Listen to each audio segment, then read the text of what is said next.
एक दिन भोलू ने टीवी पे एक मूवी के दौरान इंफ्रारेड कैमरे की फुटेज देखी। है ये कैसा कैमरा है? अगले दिन क्लास में भोलू से रहा नहीं गया। सर जी, कल मैंने टीवी पे देखा था कि थर्मल कैमरा में आदमी अंधेरे में भी दिख जाता है, लेकिन नॉर्मल कैमरा में नहीं दिखता। अरे बेटा, क्योंकि हमारी बॉडी से हीट इंफ्रारेड किरणों के रूप में रेडिएट करती है। इनकी फ्रीक्वेंसी विजिबल लाइट से कम होती है और इन्हें हमारी आंखें नहीं देख पाती, पर इंफ्रारेड सेंसर इन्हें डिटेक्ट कर लेते हैं। हम रेडिएट करते हैं, मतलब हम रेडियो एक्टिव है। सही डायरेक्शन में जा रहे हो, लेकिन जरूरी नहीं कि जो भी चीज एनर्जी रेडिएट करे वो रेडियो एक्टिव हो। चलो इसे एक कहानी से समझते हैं। 19वीं सदी के अंत में एक्सरेज की खोज हुई। ये ऐसी अदृश्य किरणें होती हैं जो कई सॉलिड वस्तुओं के तो आर पार हो जाती हैं, पर फोटोग्राफिक प्लेट्स पर अपनी छाया छोड़ देती हैं। इस डिस्कवरी ने एक फ्रेंच वैज्ञानिक हेनरी बैकरेल का ध्यान अपनी तरफ खींचा। बैकरेल उस समय यूरेनियम सॉल्ट्स पे एक्सपेरिमेंट कर रहे थे, जो धूप से एनर्जी एब्सॉर्ब कर उसे बाद में विजिबल लाइट के रूप में एमिट करते हैं। कहीं यूरेनियम भी विजिबल लाइट के अलावा और रेस तो नहीं निकालता? अगर ऐसा है तो क्या फोटोग्राफिक प्लेट से एक्सरेज की ही तरह और भी इनविजिबल रेज डिटेक्ट कर सकते हैं? क्यों ना एक्सपेरिमेंट करके देखा जाए। बैकरेल ने यूरेनियम सॉल्ट्स को धूप में रखने की तैयारी की। धूप में रखने से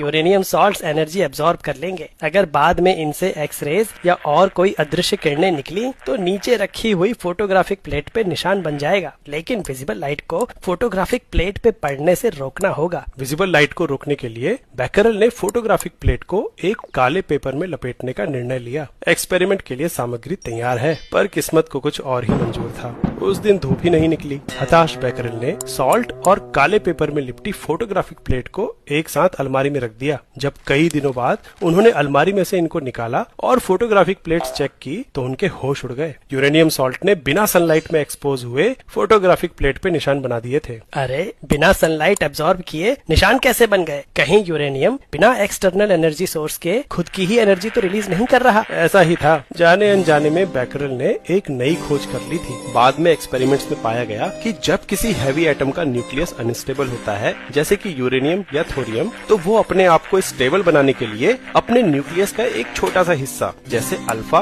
या बीटा पार्टिकल, बाहर निकाल देता है। इस प्रोसेस में हाई एनर्जी रेडिएशन, जैसे कि गामा रेज, भी रिलीज होती हैं। इस